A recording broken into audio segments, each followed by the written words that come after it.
My name is Alexis Rodriguez from the LGBTQ History Museum in Central Florida, and I'm here interviewing Doug Baaser on February 1st, 2021, recorded at District Dive in Orlando as part of the museum's project in capturing the oral history of Florida's LGBTQ community through drag performers. With us is Jose Arajo recording this interview. Doug Baaser has been part of Orlando's LGBTQ community for several decades, and his career demonstrates it. Along with being known for his drag persona as Taffy Pinkerbox, he's also an actor and bartender, serving at the once historical landmark Parliament House. Baaser's comedic and eccentric persona has become recognizable and a part of Orlando's gay history, to which brings us here today. Doug, could you start us off by telling me a little bit about yourself, such as your childhood and your life? Sure. I was born just outside of Washington, D.C. My father was in the Navy and was working at the Pentagon at the time, and I lived there for about 3 years, and then we moved to just outside New London, Connecticut, where he was a commander in the Navy and had a ship. And then when he retired, I was 8 years old, and we moved down here to Orlando. And I grew up in Maitland and in the Winter Park area. Very perfect. So when were you first aware of your sexual identity? When did that happen?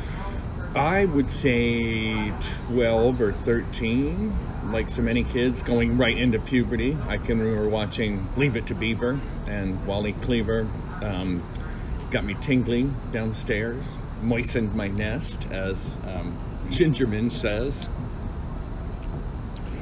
Can you tell us a little bit more about your relationship with your family? Sure. I have four brothers, and three of them are full brothers and one is a half brother.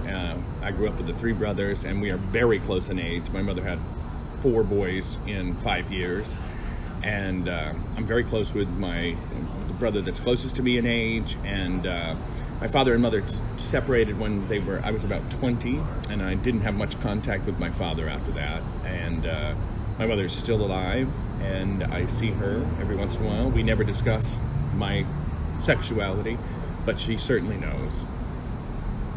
Okay.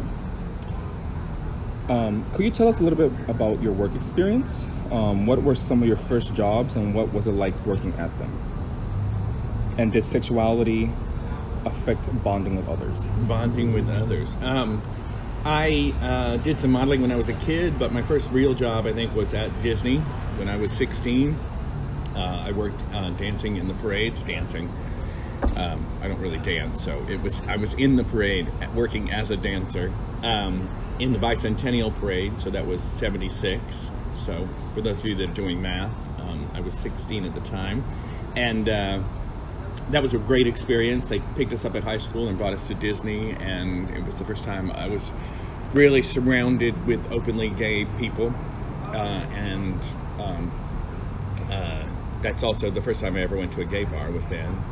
And I worked a little in entertainment most of my life. I've also worked for the airlines for a while and done different theater jobs that weren't acting related or entertainment related.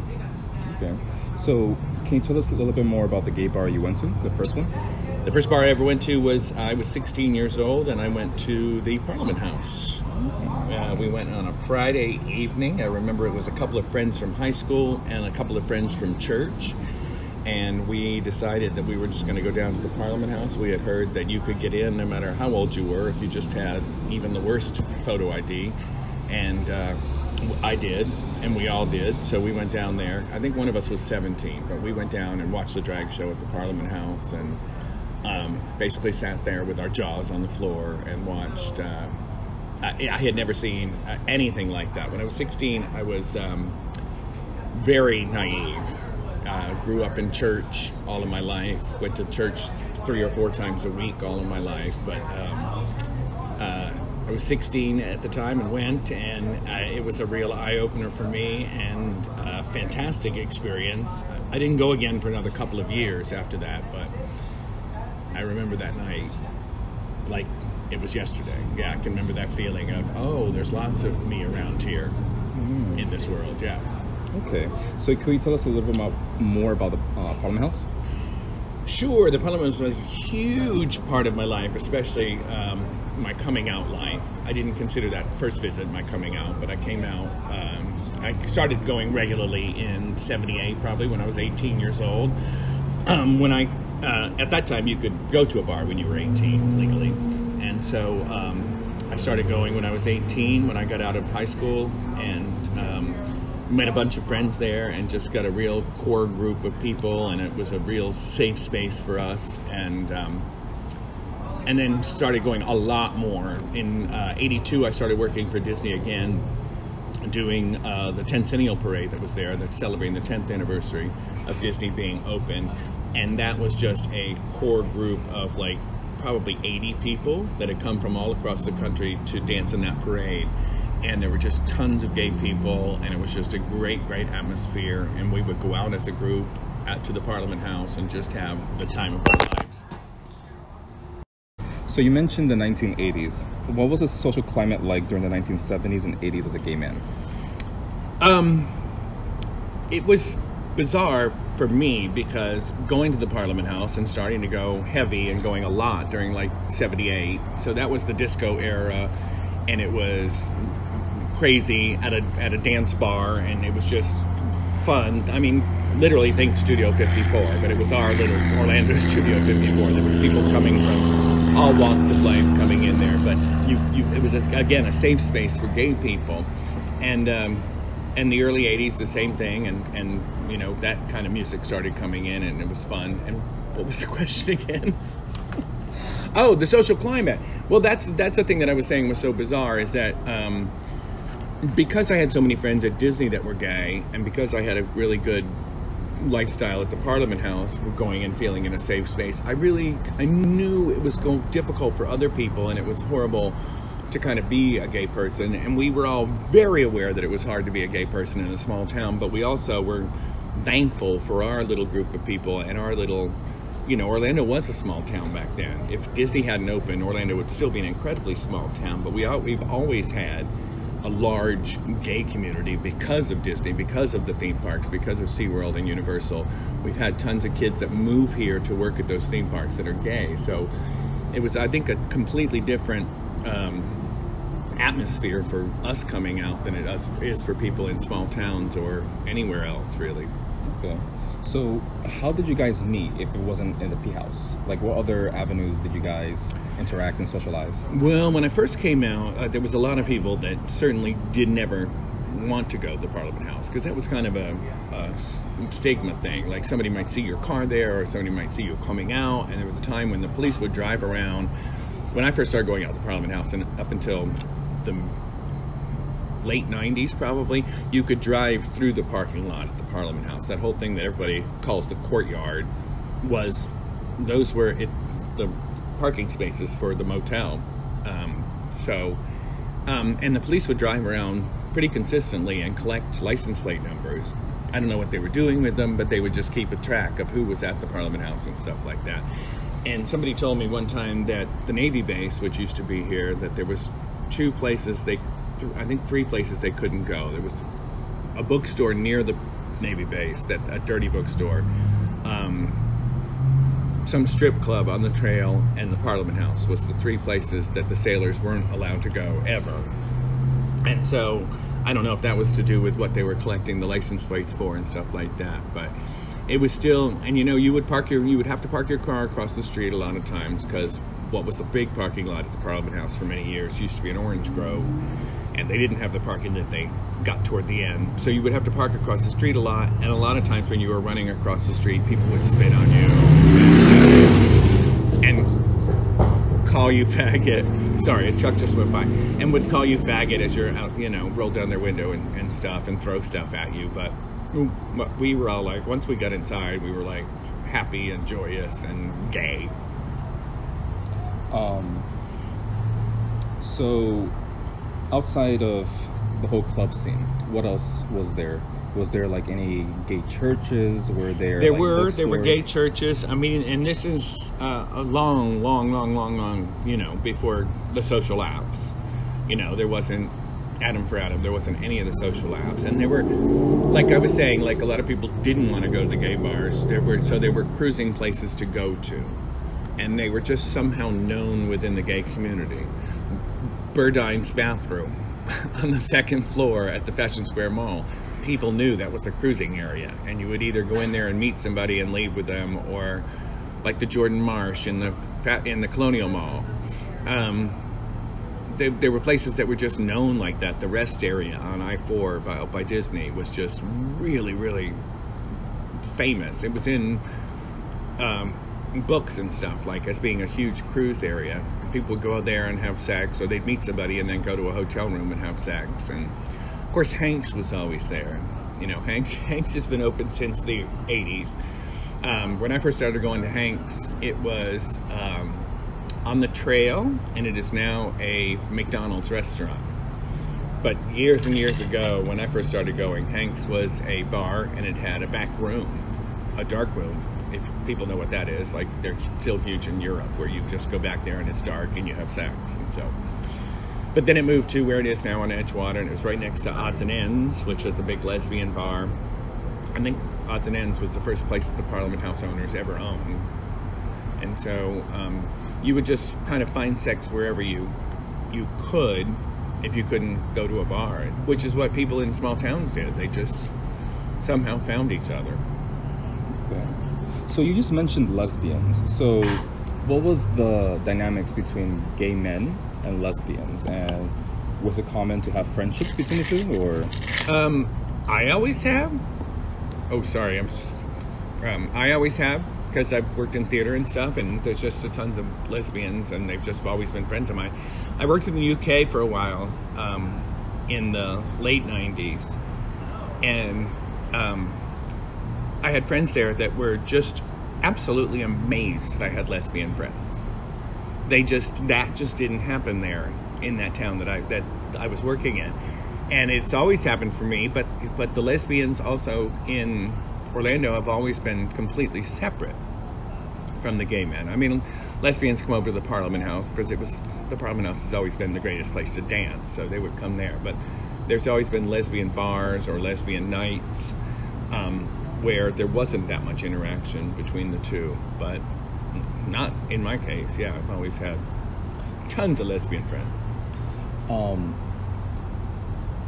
What made the separation happen, in your opinion? I don't know, but I should say this. When the AIDS crisis hit,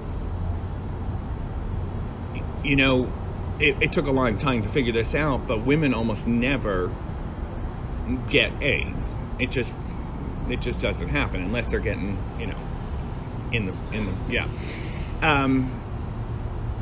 But they came forward and raised money for the gay community, for the male gay community during the AIDS crisis. And it was something that we were like, oh, we haven't paid that much attention to you, but now you're doing us, you know, this really solid thing that you're doing. So I should just bring that up. Okay, perfect. So we're mentioning lesbians, so let's talk about, for example... There's a lot of talk about lesbians from this conversation, but let's continue it. So how did LGBTQ people of color interact with the overall... It was, again, like, yeah, it's funny because I just think they naturally separate, but I think that because I'm white. I don't think they naturally separate. I think black people felt outcast when they went to a gay bar and stuff. My friend Tommy and I were talking about this one time, that the first time I ever went out to a gay club, I had seen effeminate white men. I had never seen an effeminate black man. Man, to me, a black man was just the height of masculinity, because that's all I grew up with. And then when I first saw, going out to a gay bar, a totally effeminate black man, it was like jarring to me. And then it sort of became one of my favorite things. Like, there was a guy named Sammy that just used to, it's kind of like the pose, the voguing thing. He would just literally, that giant dance floor at the Parliament House, just make a square around that dance floor, just walking. And everybody loved Sammy, and he was, yeah, we loved him. And a lot of my drag queen friends were black, and I just adored them and fell in love. Okay, awesome. All right, so let's transition into a bit about you. So, to lighten the mood, what are some things that makes you laugh? Can you recall any examples of any gay, lesbian, drag humor or parodies that you can like still laugh about? There's a thing in town called the Comedy Queen pageants, which has been going on for the last probably 10 years now, which makes me feel really old. But it is a pageant for drag queens that are comedy queens, which is a niche market of the drag community. So there's kind of the glamour queens, there's kind of the fun queens, and then there's the comedy queens, and they always make me laugh, and that's one of my favorite things. And that's it. Yeah, I love. So I want to transition into your bartending history. How long have you been bartending, and what are some memorable events that you saw over the course of your bartending experience? I started bartending when I was just out of high school. My first year of college, I started bartending at the Bob Carr Auditorium, which is downtown. It's what the Amway used to be. It's where all the Broadway shows used to come in.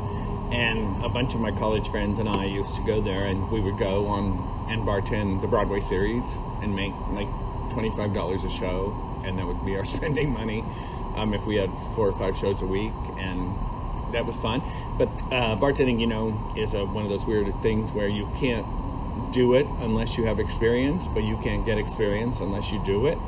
So that was one of the places where you could go, because it was only one liquor, one mixer, beer and wine, and then you could get it on your resume, and then you could go and work someplace else. So then I started doing special events and convention shows, and I do nude night every year, which is a big nude art event, and I started working at the Parliament House as a bartender about 10 years ago.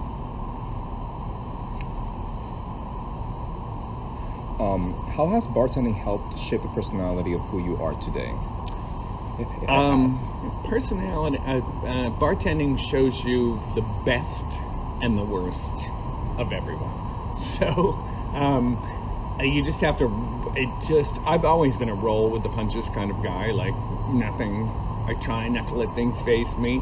But bartending, I'm also had that kind of personality bartending where I would tell somebody if they're being an asshole. I would tell somebody if they're being stupid.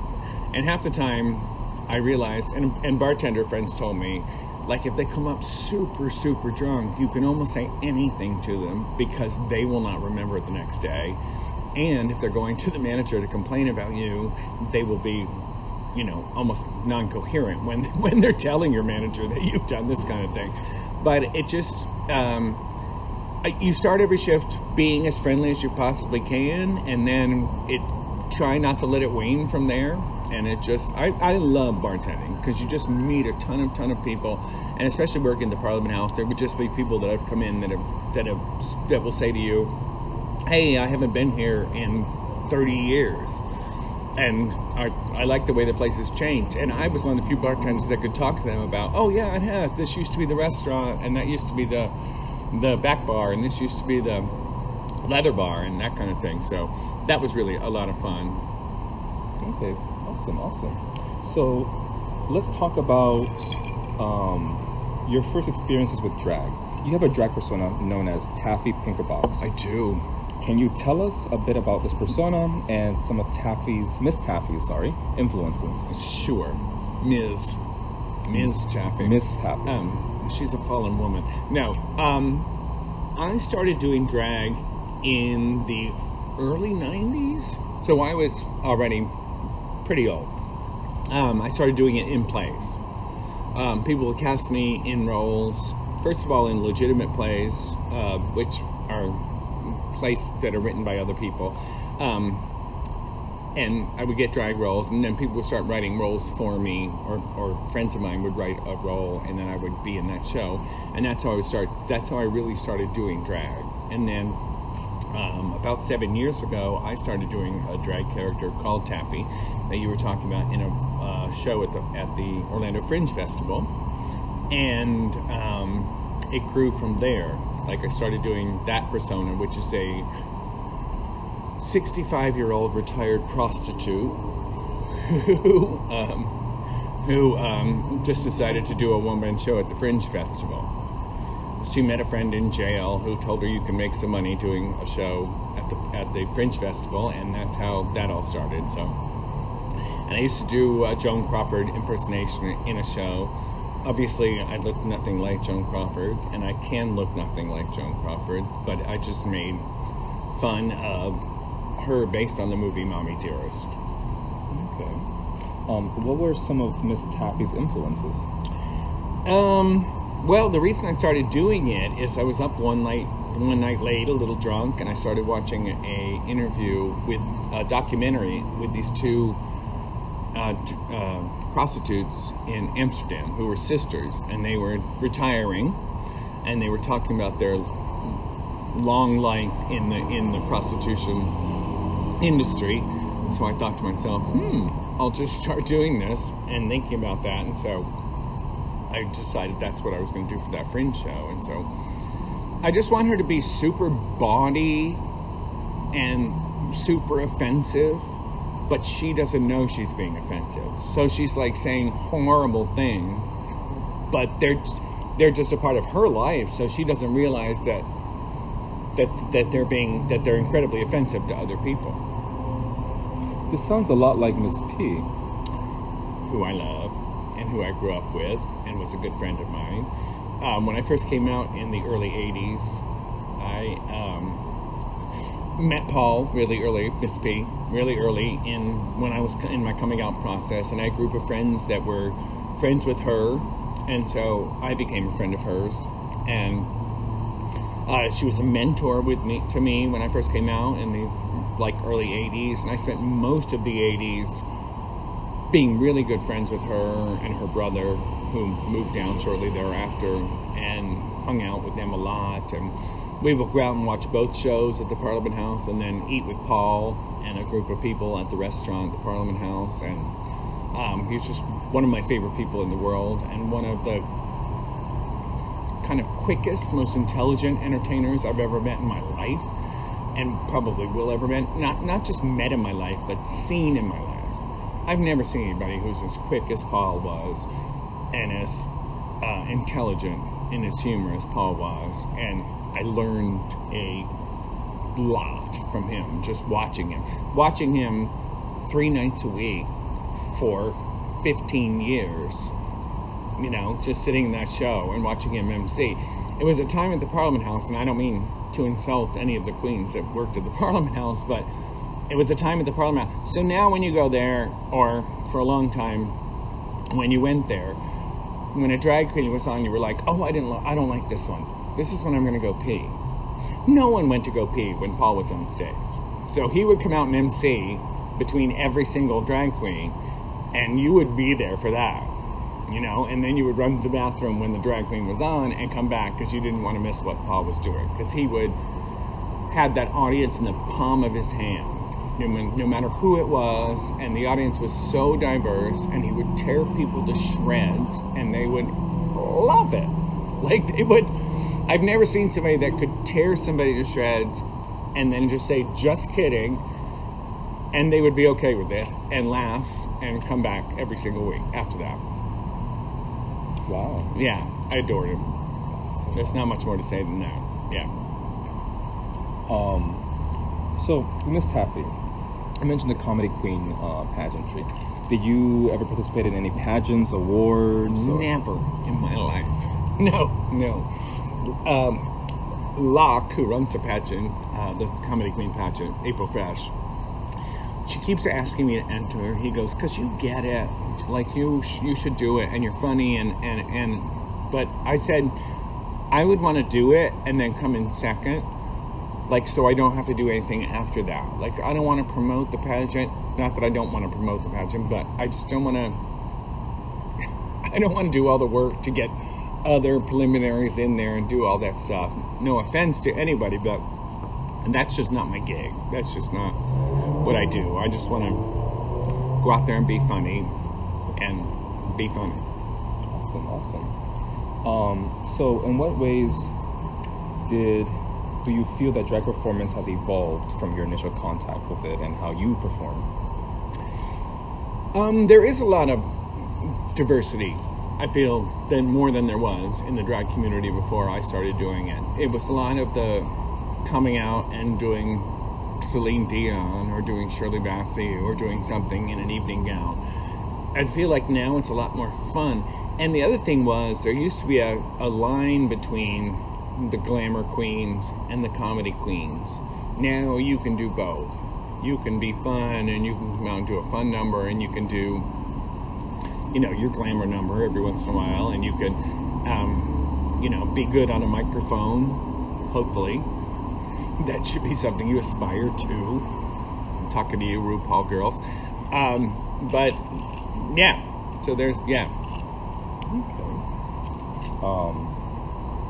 So, as we conclude this interview, is there anything you have to say to the younger generation or those who will come along in the future? Any advice? Anything you like to say? Not necessarily advice, and I feel like it's what older people always say to them, but it is, and what you're good at, quite frankly, is know your history. You know, not just necessarily know your history, but have an interest in your history. You're walking across bridges that other people have built for you, and you should try and think about how life was before you came out. You know, you should think about the difficult time that people had, and people still have. You know, people are still getting kicked out of their houses. People are still getting, you know, just chastised and fired from work and stuff. You should just think about that and how far we've come and how far we have to go is what you should think about. Awesome. Perfect. Thank you. Is there anything else that you'd like to discuss? Nope. That is it. Well, I'm part of the LGBTQ History Museum of Central Florida. I want to thank you for participating in this interview and taking the time out to do this for us. Thank you. It has been my pleasure. Thank you.